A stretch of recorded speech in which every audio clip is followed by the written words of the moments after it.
El coche seguía caliente cuando la policía me pidió que me identificara. Las luces azules parpadeaban sobre los cristales del restaurante El Jardín del Turia, y el olor a vino roto llenaba el aire.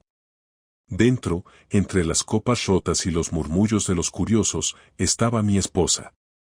Sentada, temblando, con la mirada perdida. Frente a ella, un hombre con la camisa manchada de sangre en el labio y un reloj idéntico al que yo le había regalado por su cumpleaños. No dije una palabra. Ni ella tampoco. Solo levantó la vista cuando me vio y susurró algo que aún hoy no sé si fue perdón o no digas nada. El agente me apartó y me pidió que esperara afuera mientras tomaban declaraciones. Pero mi cabeza ya no estaba allí. Todo lo que había pasado en las últimas 24 horas comenzó a encajar como piezas que habían estado ocultas demasiado tiempo. 24 horas antes, nada de eso existía. Yo solo era un hombre común que había ido a cerrar un trato en Madrid, conduciendo de regreso a Valencia con la sensación de haber hecho algo bien por fin. La noche era tranquila, y Clara me había escrito: ceno con clientes, no me esperes. Perfectamente normal. Pero a la mañana siguiente, recibí una llamada del gerente del restaurante, un viejo amigo mío. Me preguntó si seguía casado con Clara. Le respondí que sí, riéndome, sin imaginar lo que venía. Entonces, quizá quieras venir. Está aquí, y no precisamente trabajando. No dijo más.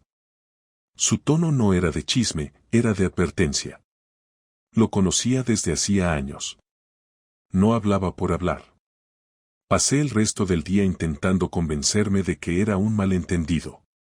Que quizá ella estaba cerrando un caso con algún cliente del bufete. Que la desconfianza era una enfermedad que te contagia sin darte cuenta. Pero el detalle del reloj me destruyó. Solo existían dos en el mundo, el mío y el suyo, un par de relojes de edición limitada que compramos juntos en Granada. Cuando el hombre del restaurante giró la muñeca, vi el grabado que yo mismo había mandado hacer, siempre a la misma hora, los dos. Esa noche conduje hasta el restaurante sin saber qué haría. No tenía un plan. No quería pruebas, quería entender qué demonios había pasado con la mujer que durante 11 años juró que yo era su lugar seguro. Pero cuando crucé la puerta y la vi reír con él, con la misma risa que antes me pertenecía, el mundo se volvió de cristal. Cada palabra, cada recuerdo, cada caricia, todo sonó como si se rompiera al mismo tiempo. El vaso que lancé no fue un impulso, fue una consecuencia. Nadie salió herido, pero bastó para que el camarero llamara a la policía. Cuando llegaron, yo ya estaba tranquilo. Demasiado tranquilo. Clara no. Ella no podía mirarme a los ojos. El hombre trató de interponerse entre nosotros, y fue entonces cuando comprendí que ya no era un desconocido, era parte de su vida. Parte de la que me habían robado sin que yo lo notara. Cuando los agentes me pidieron que saliera, Clara intentó hablarme, pero solo conseguí decir una frase antes de que me apartaran. Quiero que me diga su nombre. Solo eso. Ella bajó la mirada y lo dijo. Una palabra. Un nombre que ya había escuchado demasiadas veces en casa, siempre acompañado de la frase es solo un compañero. Y allí, entre el ruido de sirenas y el reflejo de las luces sobre el parabrisas, comenzó todo. Esa noche no dormí. Me quedé sentado en el coche frente al edificio hasta que amaneció. No tenía rabia todavía, solo una especie de parálisis. Quería entender, no reaccionar. Cuando el cielo empezó a aclararse, marqué el número del despacho de Clara. Fingí ser un cliente nuevo y pedí hablar con el abogado Miguel Rojas, el nombre que ella había dicho en el restaurante. La secretaria me explicó que él no estaría disponible hasta el lunes porque había tomado unos días libres por un viaje personal. En ese momento supe que todo lo que necesitaba confirmar estaba frente a mí. Si Clara decía que trabajaba, y él decía que viajaba, solo existía una verdad, estaban juntos en algún sitio. Fui a casa, recogí la agenda donde Clara anotaba cada reunión. No era curiosidad, era precisión. En una de las páginas vi la nota viernes, reunión de cierre con Miguel. No había dirección, solo una inicial, B. Me tomó 10 minutos descubrir qué era. Un hotel, Hotel Balcón del Río, en la carretera vieja hacia Sagunto. Lo encontré en internet, un lugar discreto, con habitaciones pequeñas y sin registro digital, solo pago en efectivo. No dejaba huellas. Clara sabía lo que hacía. No llamé, no pregunté. Fui directo. Llegué cerca del mediodía y aparqué en el lado opuesto de la calle. El sol caía fuerte y el asfalto parecía inmóvil. En la recepción, una mujer de unos 50 años me recibió con una sonrisa mecánica. Pedí una habitación por una noche, inventando que venía por trabajo. Mientras me daba las llaves, observé el registro de entradas detrás del mostrador. 2 nombres resaltaron de inmediato, Miguel Rojas y Clara M. Habían llegado la noche anterior y habían pagado por 2 noches. Sentí una presión en el pecho, no por sorpresa, sino por la confirmación. No había teorías, ni suposiciones, ni malentendidos. Era una realidad firmada y pagada. Subí a la habitación, pero no para quedarme. Desde la ventana del pasillo se veía la parte trasera del hotel. Un coche blanco aparcado junto a la salida de emergencia era el de Clara. El mismo que ella dijo que dejaría en el trabajo. Bajé de nuevo y esperé en el coche. Durante 2 horas no pasó nada. A las 3:30, las puertas del hotel se abrieron y ella salió con él. No se escondían.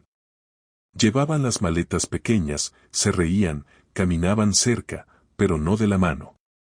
Parecían 2 personas que se conocían demasiado bien. No me moví. Los observé subir al coche de él y alejarse. Quise seguirlos, pero me detuve. No necesitaba más. Lo había visto todo. Volví a casa con la mente en silencio, sin palabras, sin imágenes. Solo el recuerdo de ella diciéndome te quiero la noche anterior. Me senté en la cocina, puse su taza en la mesa y esperé. No sabía si lo hacía para enfrentarla o para comprobar si todavía tenía el valor de verla sin perder el control. Regresó a las 8.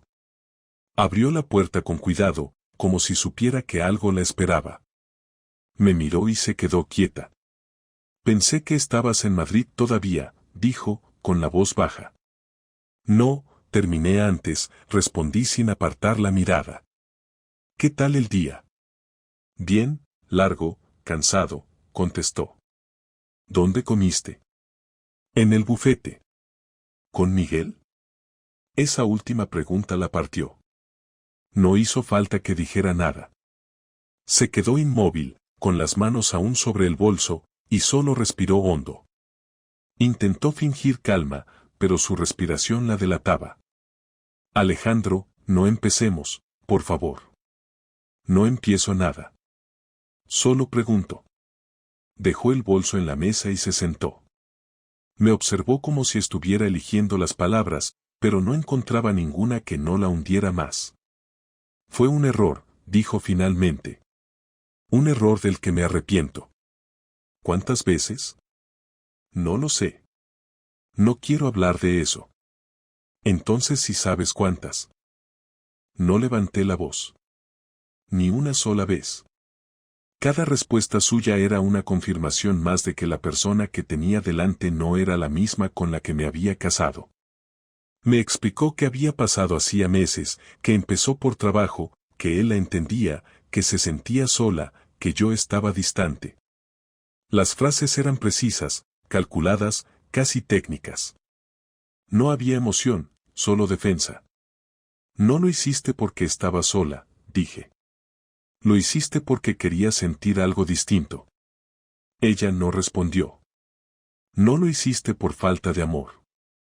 Lo hiciste porque el amor dejó de tener peso para ti. Clara se levantó, caminó hacia la ventana y se quedó mirando la calle. No sé cómo llegamos a esto, susurró. Yo sí lo sé, contesté. Uno de los dos dejó de mirar cuando el otro todavía estaba ahí. Se giró, con lágrimas que no parecían culpa, sino miedo. Alejandro, dime qué quieres que haga. Quiero la verdad completa. Sin filtros.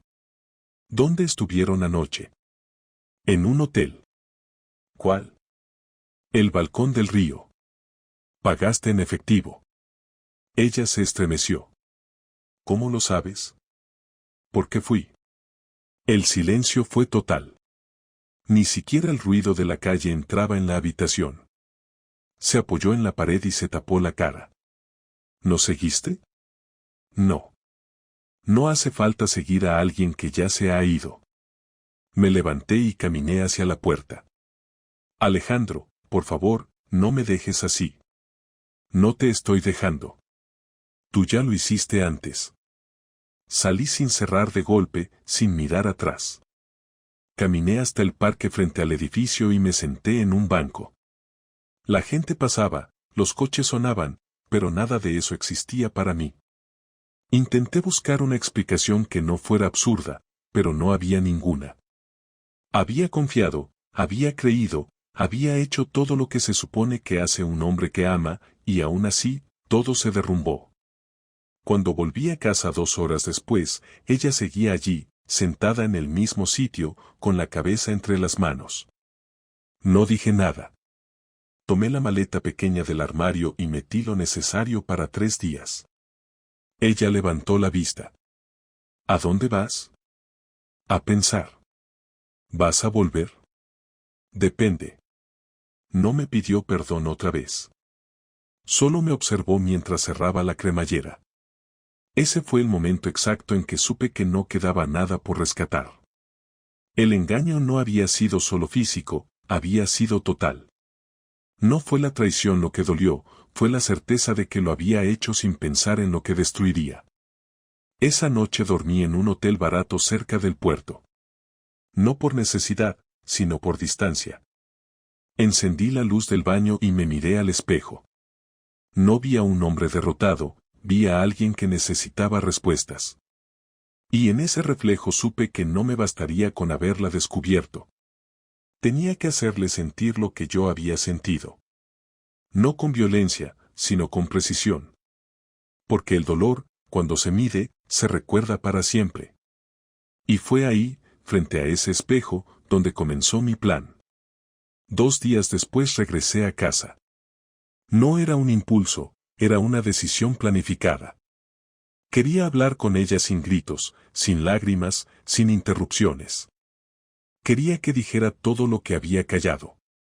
Cuando abrí la puerta, estaba en la cocina preparando café. Me miró con una mezcla de miedo y esperanza. No hubo saludo. Solo el sonido de la cafetera llenando el silencio. Me senté frente a ella y esperé a que terminara. Se movía despacio, como si cada gesto fuera una excusa para no empezar la conversación que ambos sabíamos que tenía que ocurrir. He pensado en todo, dije al fin. No me interesa por qué pasó. Quiero saber cuándo empezó y qué sentiste. Ella apoyó las manos sobre la mesa, respiró hondo y habló con una calma forzada. Empezó en marzo. Fue una noche después de una reunión. Estábamos trabajando hasta tarde, cenamos juntos y pasó. No lo planeé. No lo busqué. ¿Y después? Continuó. No muchas veces. Pero continuó. Su voz no temblaba. No había emoción. Era la descripción de una secuencia, no una confesión. Me resultaba insoportable escucharla tan fría. ¿Dormías con él cuando llegaba tarde? Sí. ¿Y luego venías a casa como si nada? Intentaba comportarme igual. No quería hacerte daño. No querías hacerme daño, pero lo hiciste. Lo sé. Golpeé la mesa, no con rabia, sino para romper el tono mecánico con el que hablaba. No, no lo sabes. Sabes que me engañaste, pero no sabes lo que hiciste con mi cabeza. Cada vez que me decías te amo lo hacías pensando en él. Cada vez que me tocabas, recordabas cómo te había tocado él. No se trata de sexo, se trata de lo que me quitaste sin pedirme permiso. Clara bajó la mirada y empezó a llorar, pero sus lágrimas no me conmovieron. Alejandro, no quiero justificarlo, pero estaba vacía. Me sentía invisible. Entonces lo llenaste con otro. Perfecto. Pero dime, ¿cuánto te duró esa plenitud? No lo sé. No fue felicidad, fue distracción. ¿Y valió la pena? No. Me levanté y empecé a caminar por la habitación. No podía quedarme quieto. Necesitaba entender el nivel de su cinismo o su autocompasión. Él sabe que no fue felicidad. No. Él cree que fue algo importante. Entonces engañaste a los dos. Clara se limpió las lágrimas con la mano y se puso de pie. No estoy orgullosa de nada de esto. Me equivoqué. No te equivocaste, elegiste. Nadie te obligó a quedarte a trabajar tarde, nadie te empujó a su cama. Elegiste. Y lo hiciste repetidamente. Caminó hasta mí e intentó tocarme el brazo. Me aparté. Alejandro, no me mires así. No soy un monstruo. No, eres algo peor. Eres alguien que destruyó sin tener motivo. Si al menos me odiaras, lo entendería. Pero lo hiciste mientras decías amarme. El aire se volvió pesado. Clara se hundió en una silla y empezó a hablar más rápido, como si necesitara vaciarse de todo. Después de la primera vez pensé en contártelo. No sabía cómo. Me daba miedo perderte. Entonces decidiste perderme lentamente. Tenía miedo. No, tenías control. Y te gustó. No me gustó. Te gustó lo suficiente para repetirlo. Ella se tapó la cara con ambas manos y se quedó en silencio durante un minuto entero. Cuando habló de nuevo, lo hizo con una voz que apenas salía. Miguel me hacía sentir viva. Me escuchaba, me miraba, se reía conmigo. Tú estabas distante. No te culpo, sé que trabajabas mucho, pero yo sentía que ya no importaba. Así que tu respuesta fue reemplazarme. No era eso. Entonces explícalo. Fue confusión. No, fue traición. Clara levantó la cabeza con una mezcla de rabia y culpa. No eres perfecto, Alejandro. Tú también te alejaste. Tú también dejaste de mirarme. Tienes razón, pero yo no crucé esa línea. Puedo haberme cansado, puedo haberme distraído, pero jamás mentí sobre quien dormía conmigo. Esa es la diferencia entre nosotros. Ella se levantó bruscamente, empujó la silla hacia atrás y gritó. No entiendes nada. Explícamelo entonces. No sé cómo. No sé qué quieres que te diga. Si buscas una razón que te haga sentir mejor, no la tengo. No lo hice por amor, ni por deseo, ni por venganza. Simplemente pasó y no supe detenerlo. Me quedé observándola. No había odio en mí todavía, solo una claridad brutal. Entonces no fue un accidente, fue incapacidad. Tal vez sí. Y aún así lo ocultaste, volviste a casa, fingiste, sonreíste, dormiste conmigo, sabiendo que estabas destruyendo todo lo que habíamos construido. Sí. No respondió más. No tenía defensa. La conversación había dejado de ser un intercambio, era un inventario de hechos. Caminé hacia la puerta. ¿Te vas otra vez? Preguntó. No. Todavía no. Entonces dime qué quieres hacer conmigo. Todavía no lo sé. Ella se acercó, como si buscara el más mínimo gesto que la salvara. Puedo dejarlo. Puedo dejar el trabajo, puedo alejarme de él. Ya lo hiciste. Pero no por decisión, sino porque ya terminó. No necesito que lo dejes, necesito que entiendas lo que hiciste. Lo entiendo. No, no lo entiendes. Lo sabrás cuando pierdas algo que te sostenía y no puedas recuperarlo. Clara se derrumbó en el suelo, llorando sin contenerse. Por un instante pensé en ayudarla a levantarse, pero no lo hice. No por crueldad, sino porque comprendí que la distancia era lo único que mantenía mi mente en orden. Me senté otra vez, la miré y hablé sin levantar la voz. Voy a quedarme esta noche. Mañana decidiré qué hacer.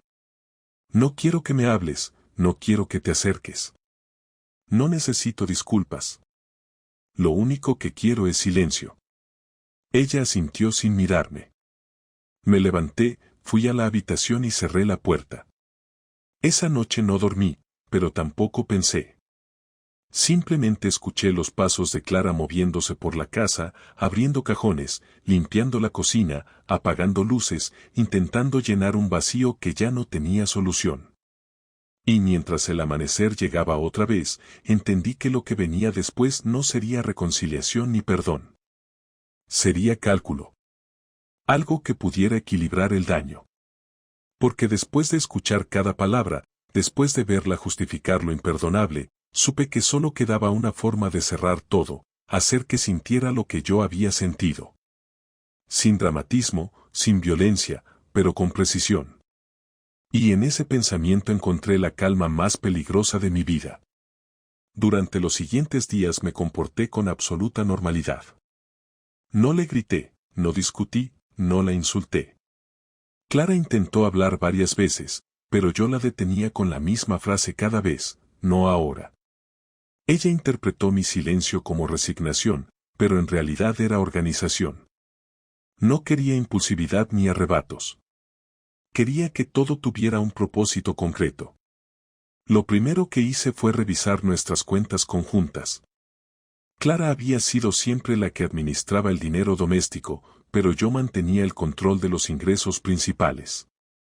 Descubrí que había transferencias pequeñas y regulares hacia una cuenta que desconocía, sumas que parecían insignificantes pero que acumulaban varios miles de euros. No me sorprendió encontrar el nombre de Miguel en una de las referencias de pago. Había financiado parte de su doble vida con mi dinero. No lo toleré. Sin avisarle, transferí todo el saldo de las cuentas compartidas a una nueva a mi nombre. Dejé únicamente lo suficiente para los gastos básicos. Cuando se dio cuenta, vino a buscarme al salón con el móvil en la mano. ¿Por qué bloqueaste la cuenta?, preguntó. Porque no volverás a usar dinero que no te pertenece. Esa cuenta es de los dos. Ya no. No mientras sigas viviendo en esta casa. No gritó. Sabía que no tenía derecho a reclamar. Dejó el móvil sobre la mesa y salió sin decir nada. Esperé a que se calmara, pero no me detuve. Al día siguiente llamé al bufete donde trabajaba y pedí una reunión con el socio principal, un hombre llamado Ramiro Vega, a quien conocía de varios eventos empresariales. Me recibió con cortesía, sin sospechar el motivo de mi visita. No me gusta involucrarme en asuntos personales, Ramiro, pero hay algo que debería saber sobre su empleado Miguel Rojas, dije con firmeza. ¿Qué sucede?, preguntó sorprendido. Mantiene una relación con una de sus abogadas, Clara Martín. Ambos están utilizando tiempo de trabajo y recursos de la firma para encuentros personales. Tengo pruebas de su estancia conjunta en un hotel durante días laborales y transferencias de dinero que implican a ambos. No exageré nada, pero tampoco omití detalles. Ramiro no necesitó más. Su reputación estaba en juego. Me agradeció la información y me aseguró que tomaría medidas. Salí de allí con una calma que no sentía desde hacía semanas. No fue venganza inmediata, fue precisión ejecutiva. Si Clara quería entender lo que significaba perder algo que la sostenía, empezaría por su trabajo, el mismo que había usado como excusa para su engaño. 3 días después, regresó a casa con el rostro pálido. Me suspendieron, dijo apenas cerró la puerta. Lo imaginé. ¿Fuiste tú? Solo dije la verdad. ¿Por qué hiciste eso? Porque era necesario que entendieras. Se acercó y me empujó el pecho con las 2 manos. No con fuerza, sino con desesperación. No tenías derecho. Tú tampoco. No puedes destruir mi vida porque yo destruí la tuya. Sí puedo. Porque la diferencia es que tú lo hiciste por placer y yo por justicia. Se sentó en el suelo y empezó a llorar, pero no sentí nada. Ni satisfacción ni culpa. Solo la sensación de que por fin el equilibrio se estaba restableciendo. Cuando dejó de llorar, intentó recuperar algo de dignidad. ¿Vas a echarme? Todavía no. ¿Qué más piensas hacer? Nada que no merezcas. Durante los días siguientes mantuve la rutina como si nada hubiera ocurrido. Desayunábamos en silencio, salíamos al trabajo, nos cruzábamos por la casa sin dirigirnos la palabra. Ella empezó a intentar reparar lo que no tenía arreglo. Cocinaba, limpiaba, me preguntaba si necesitaba algo. No respondía. Esperaba. Sabía que el silencio era más destructor que cualquier discusión. Lo que no esperaba era que mi siguiente paso no fuera contra ella, sino contra él. Conseguí su dirección a través de una búsqueda sencilla. Vivía solo, en un piso pequeño cerca del puerto. Una noche esperé a que apagara las luces y dejé en el buzón un sobre con una copia del informe que había enviado al despacho y una nota corta: cuando uno juega con fuego en el trabajo, termina ardiendo en el paro. No firmé. No necesitaba hacerlo. 2 días después, Miguel llamó a Clara. Lo escuché porque ella tenía el altavoz encendido sin darse cuenta. ¿Qué hiciste?, le gritó. Me despidieron, Clara. Dijeron que un cliente denunció irregularidades. ¿Fuiste tú? No, te juro que no. Alguien habló. Sabían del hotel, del dinero, de todo. Yo no dije nada. Entonces fue tu marido. Ella guardó silencio. Él entendió sin confirmación. Dile que se cuide. Esto no va a quedar así.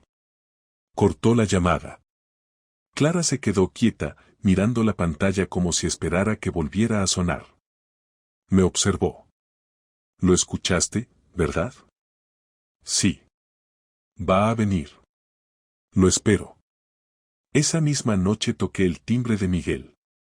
Abrió con la cara desencajada. No vengas a mi casa, dijo antes de que hablara. Tranquilo, no pienso discutir. Solo quería decirte algo. No hay nada que decir. Sí lo hay. Te metiste con una mujer casada y encima usaste mi dinero para hacerlo. Eso tiene consecuencias. ¿Me amenazas? No. Te informo. Lo miré fijamente. No tenía intención de tocarlo ni de provocar una escena. Solo quería que entendiera que el juego había terminado. Si vuelves a acercarte a ella o intentas algo contra mí, te haré la vida imposible. Y no lo digo por orgullo, sino porque puedo hacerlo. Cerré la puerta en su cara y me marché. No volvió a llamarla. No volvió a aparecer. El silencio volvió a nuestra casa, esta vez como un peso compartido. Clara evitaba mirarme. Sabía que ya no quedaba espacio para súplicas. Una semana después, mientras cenábamos, rompí el silencio. He pedido el divorcio. Clara dejó los cubiertos sobre el plato. No esperaba otra cosa, dijo con voz baja. Firmaremos el martes. Quiero que te quedes en la casa hasta entonces. Después, te vas. ¿Y si me niego? No te vas a negar. No discutió. Solo asintió. Durante los días siguientes apenas se movía. No contestaba llamadas, no salía, no comía casi. Me observaba cuando creía que no la veía, intentando adivinar si aún quedaba algo de compasión. Pero no quedaba. Cuando llegó el martes, firmamos los papeles frente al notario. Ella temblaba. Yo no. Al salir, me pidió que la acompañara un momento fuera. ¿Ya está todo?, preguntó.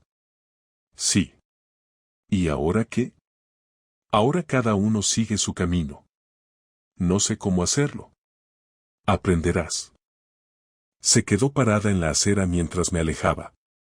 No miré atrás. No porque no pudiera, sino porque no quería volver a ver a alguien que ya no existía. Su castigo no fue la pérdida material ni el despido, fue entender que había destruido algo que no podía recomponer ni aunque se arrodillara. Y en esa certeza encontré la única forma de cerrar el ciclo, con hechos, no con palabras. Pasaron 3 semanas desde el divorcio. Durante ese tiempo Clara intentó comunicarse varias veces, primero con mensajes, luego con llamadas, después con visitas que nunca abrí. No era orgullo, era agotamiento. Sabía que si la escuchaba demasiado pronto, podía confundir piedad con reconciliación. Pero una tarde de domingo, mientras ordenaba documentos del trabajo, alguien llamó a la puerta con insistencia. Miré por la mirilla y la vi. No traía bolso ni abrigo, solo una carpeta en la mano. Dudé unos segundos antes de abrir. Cuando lo hice, no dijo nada. Entró despacio, dejó la carpeta sobre la mesa y se quedó de pie. No vengo a suplicar, dijo al fin. Solo quiero hablar una vez más. Tienes 10 minutos. No necesito más. Se sentó frente a mí. Parecía más delgada, o quizás simplemente estaba desgastada. Abrió la carpeta y sacó varios papeles. Firmé mi renuncia definitiva del bufete, explicó. Me ofrecieron volver después del despido de Miguel, pero la rechacé. No quiero seguir allí. Bien. También vendí mi coche. No me interesa tu situación económica. No te estoy contando eso para que me compadezcas. Te lo digo porque quiero empezar de cero, y antes de hacerlo necesitaba cerrar lo que dejamos pendiente. No respondí. Ella continuó. He pensado mucho en todo lo que pasó. Intenté encontrar una explicación que sonara lógica, pero no existe. Lo hice porque pude hacerlo y porque en ese momento no entendía el daño que causaría. No busco justificación, solo quiero que sepas que sí lo entiendo ahora. Tomé un bolígrafo y empecé a revisar los papeles de mi escritorio, intentando no mirarla directamente. Alejandro, mírame cuando te hablo. No necesito hacerlo. Sí, lo necesitas. No para perdonarme, sino para terminar esto bien. Levanté la vista. Nada de esto puede terminar bien. Puede terminar con verdad, al menos. La observé en silencio unos segundos. Entonces dilo. Dilo todo. Cuando empezó con Miguel, no pensaba en ti. No pensaba en nadie. Solo quería sentir que alguien me veía. Pero después de la primera vez me di cuenta de que había cometido un error que no podía revertir. No lo hice por falta de amor, lo hice por falta de control. Eso no es verdad. Sabías exactamente lo que hacías. Lo sabía, pero no lo comprendía. Me parecía menos grave de lo que realmente era. Pensaba que podía ocultarlo y continuar contigo. Y lo hiciste. Sí, lo hice, porque me daba miedo enfrentar la consecuencia. Pero cada día que pasaba era peor. Me mirabas igual, me hablabas igual, y yo tenía que fingir que era la misma persona. No dormía. No comía. No podía mirarte sin sentir vergüenza. Y sin embargo seguiste. Porque no sabía cómo detenerlo. Sus palabras eran precisas. No había dramatismo, solo una confesión tardía. La escuché sin interrumpirla. No te estoy pidiendo que me perdones, sé que eso no va a pasar. Pero quiero que sepas que cada cosa que hiciste después fue merecida. Perder el trabajo, perderte, todo. Lo entendí cuando desperté sola el día después del divorcio y me di cuenta de que no tenía a quien llamar. No quedaba nadie. Se quedó callada unos segundos antes de continuar. Miguel se fue del país. No sé dónde está ni me interesa. No lo amo ni lo odié nunca. Fue un error que se convirtió en consecuencia. Lo que me duele no es haberlo perdido a él, sino haberte perdido a ti de esa forma. Me perdiste el día que decidiste mentir, no el día que te fuiste. Lo sé. Clara se levantó y empezó a caminar por la habitación. No vine a pedirte otra oportunidad. No vine a decirte que cambies de opinión. Solo quería que supieras que entiendo el daño que hice y que lo recordaré cada vez que piense en lo que tuve. Eso no cambia nada. Lo sé. Pero necesito decirlo en voz alta. Necesito que escuches que me arrepiento, aunque ya no sirva. Me incliné hacia adelante y la observé detenidamente. ¿Por qué quieres que te escuche? Porque si me odias en silencio, nunca vas a poder soltarlo. No te odio. Sí me odias. No, Clara, el odio necesita algo de amor, y eso ya no existe. Lo que tengo es indiferencia. Entonces dime que no te duele. No me duele. Mientes. No. Me dolió. Pasó. Ahora solo me queda la certeza. Ella respiró hondo y bajó la mirada. ¿Puedo preguntarte algo? Depende. ¿Qué sentiste cuando me denunciaste al bufete? Nada. Era un trámite. ¿Y cuándo me viste perderlo todo? Satisfacción breve. Después nada. Entonces ya me castigaste y tampoco te curaste. No era una cura, era una consecuencia. Se acercó unos pasos, lo suficiente para que pudiera sentir su respiración, pero no la toqué. Si pudieras volver atrás, ¿lo harías distinto? Preguntó. No. ¿Ni siquiera un poco? No. Porque no fui yo quien destruyó esto. Clara asintió lentamente. Lo sabía. Pero necesitaba escucharlo. Hubo un silencio prolongado. Ella se sentó otra vez, abrió la carpeta y sacó un sobre cerrado. Aquí tienes las llaves del piso y los documentos del coche. Todo está a tu nombre. No quiero nada. No hace falta. Sí hace falta. Es lo mínimo que puedo hacer. Dejó el sobre la mesa y se levantó. Me mudaré a casa de mi hermana. No te volveré a buscar. Pero si alguna vez necesitas algo, aunque sea una firma, estaré disponible. No lo necesitaré. Aún así, lo estaré. Caminó hacia la puerta. Antes de salir, se detuvo. Alejandro, no importa lo que digas, siempre vas a recordarme. No porque me ames, sino porque nadie olvida la primera vez que pierde algo que creía seguro. Ya lo olvidé. Eso no es verdad. No respondí. Cerró la puerta sin esperar réplica. Me quedé sentado mirando el sobre. No lo abrí. No me interesaba el contenido. Lo único que importaba era la sensación de cierre, la línea final de una historia que no necesitaba más capítulos. Esa noche pensé en todo lo que había dicho.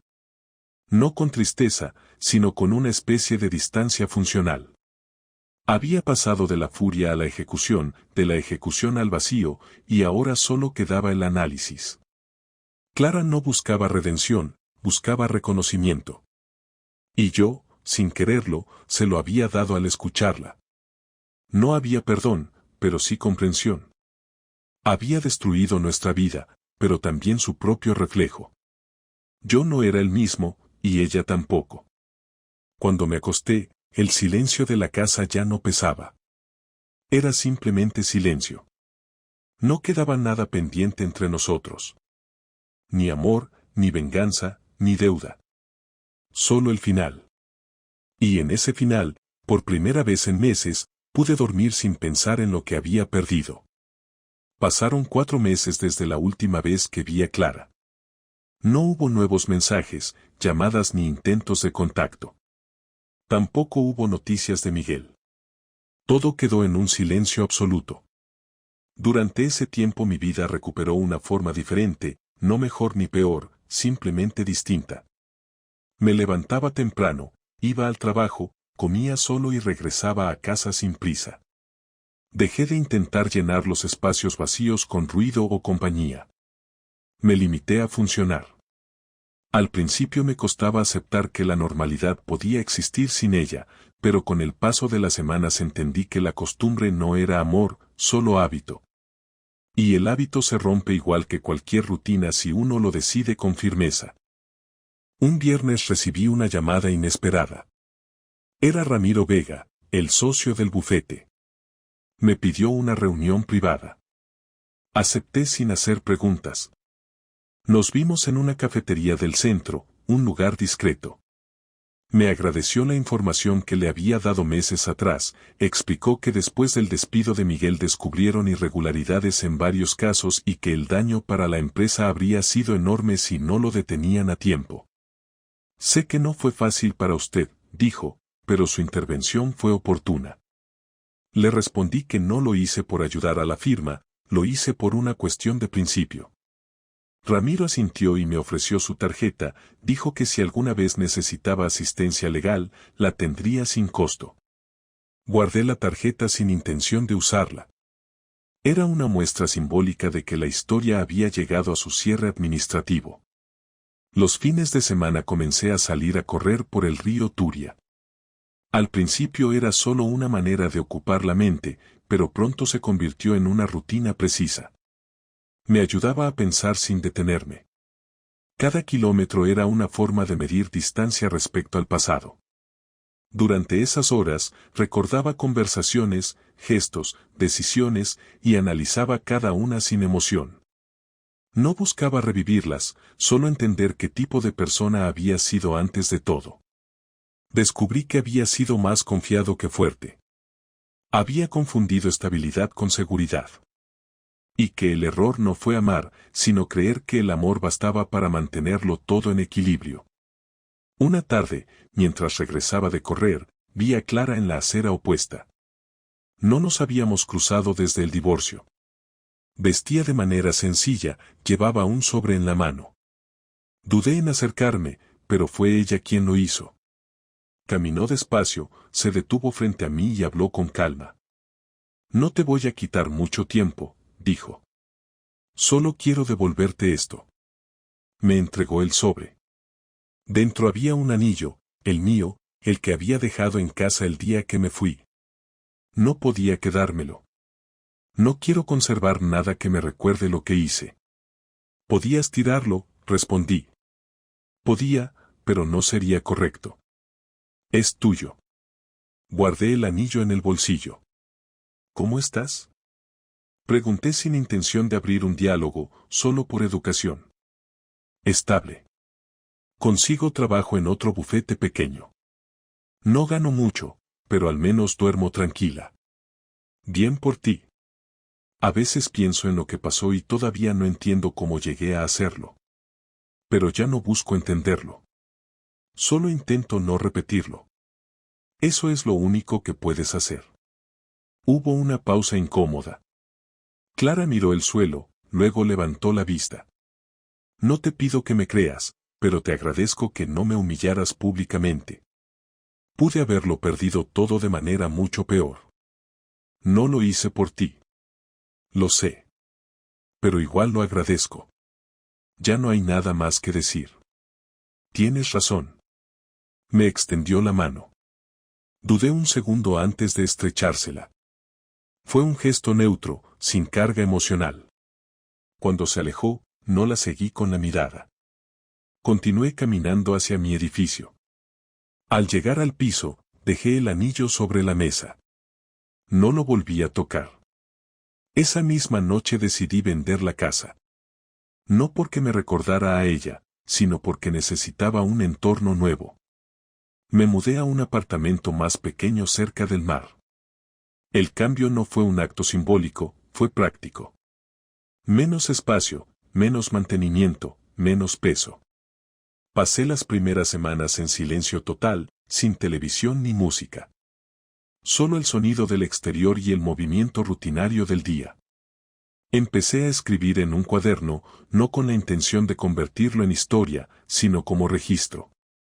Cada noche anotaba lo que había hecho, lo que había pensado y lo que había evitado pensar. Con el tiempo, las páginas empezaron a parecer un informe, no un diario. Leía lo que había escrito semanas atrás y observaba cómo mi forma de describir a Clara cambiaba. Al principio usaba su nombre completo, después solo ella, y finalmente nadie. Sin darme cuenta, había eliminado su presencia del lenguaje. Esa fue la señal de que la había superado. No se trataba de perdón ni de olvido, sino de irrelevancia. Un lunes, mientras revisaba unos proyectos nuevos en la oficina, mi compañero de trabajo me preguntó si pensaba volver a casarme algún día. Respondí que no lo sabía, pero que si alguna vez lo hacía, no sería con la misma idea del pasado. Le expliqué que antes había pensado que el amor era una sociedad estable, cuando en realidad es un contrato que debe renovarse a diario. Si uno de los dos deja de firmar, el otro se queda sosteniendo un papel vacío. Él se rió y me dijo que sonaba como alguien que había aprendido demasiado tarde. No lo negué. La vida volvió a un ritmo predecible. Comía en los mismos lugares, saludaba a la misma gente, dormía a la misma hora. Pero internamente todo era distinto. Había dejado de medir mi valor en función de otra persona. Ya no necesitaba comprobar si alguien me amaba, solo necesitaba que mis decisiones fueran coherentes. No quería amor, quería equilibrio. Un día, mientras guardaba documentos viejos en una caja, encontré la nota que le había dejado a Clara antes del viaje que nunca hicimos: te espero esta noche. Sin trabajo, sin móviles, solo tú y yo. La leí completa y la rompí sin pensarlo. No con rabia, sino con la certeza de que ya no pertenecía a nada real. Era solo una frase escrita por alguien que ya no existía. El último contacto que tuve con ella fue un correo breve, meses después. Decía: gracias por no haberme destruido por completo. Aprendí. No respondí. No hacía falta. Todo estaba resuelto.